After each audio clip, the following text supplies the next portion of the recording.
On YouTube, there's this really popular genre of content, and it fascinates me. It features intimate close-ups of guys with giant biceps pouring hipster coffee inside of their impossibly empty apartments. It also features lots of talk about routines, habits, motivation, and discipline. And for every month, there seems to be a new 30-day challenge. I'm talking about self-improvement content.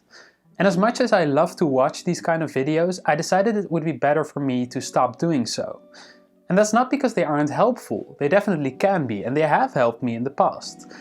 But if you're really trying to work on yourself and trying to improve your habits, your routines, and get more productive, these videos may not be the best place to start. Let me explain why. Right, first of all, it matters how you watch these videos. And they are on YouTube, which means that it could very well be that they are a part of your daily social media binge. Let's say you've just come back from a long work day and it's 7 p.m. and you sit down with your meal and watch some YouTube videos.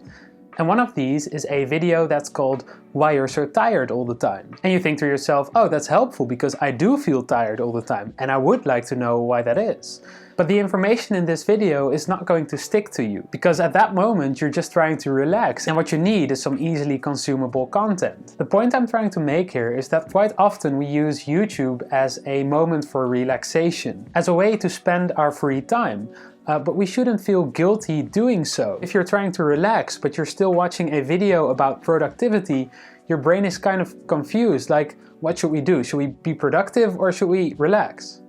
While in reality, you can also just allow yourself to do nothing for a while. Furthermore, the algorithm in charge of recommendations on YouTube plays a part in which videos you get to see. So that means the videos showing up in your feed are not always going to be the most helpful ones for you. And the algorithm also determines what videos are made in the first place. Even speaking for myself with the smallest YouTube channel ever, you can't really ignore the data that YouTube gives you. When I see that a certain topic is gaining more attention than other topics, I will go for the topic that brings the most views, because I want people to see my content. But that also means that certain other ideas I have that may be more thought-provoking or inspiring to some people instead of just the masses might not make it into a video. Furthermore, if you're going to be inspired to live a better life, to do greater things, or to just have more ambition, it's not likely that this will come from a YouTube video. These types of insights mostly just come from things happening in your life. For example, you may talk to a friend and they explain to you how meditating every morning has really helped them. Or you could even just be looking out of the window and think to yourself, wow, all of these clouds just passing by really remind me that I should be kinder to myself. Second of all, and this one is very important, self-worth shouldn't be defined by productivity. We are taught all the time, our whole lives, that we should be as productive as possible, that we should work really hard and strive to be really efficient. And if we don't do this, we supposedly fail in life. And these self-improvement productivity videos are a symptom of this. The whole nature of this self-improvement productivity genre is that it makes your productive output as large as possible. But there are more important things in life than your productive output.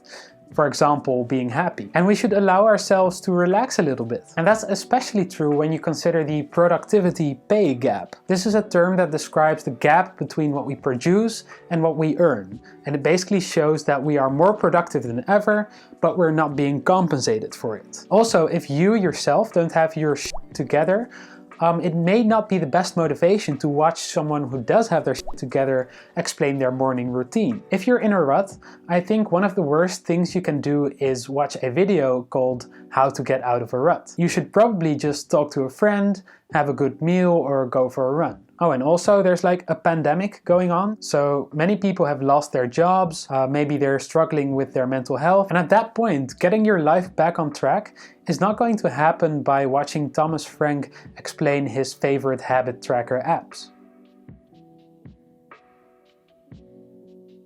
Lastly, this is kind of cliche, but I still think it's important.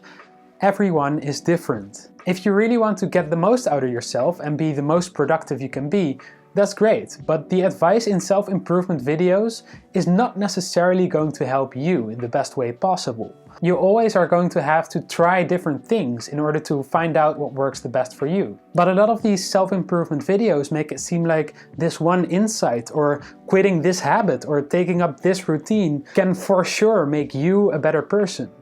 And that's just not true. Oh, and one more thing. However honest and real these videos might come across, of course they are always portraying themselves as better than they actually are. Because, well, they're self-improvement YouTubers. So they're always painting a picture of themselves that is maybe similar to reality, but not quite the reality. So definitely don't try to compare yourself to them. Those are all my thoughts on this topic.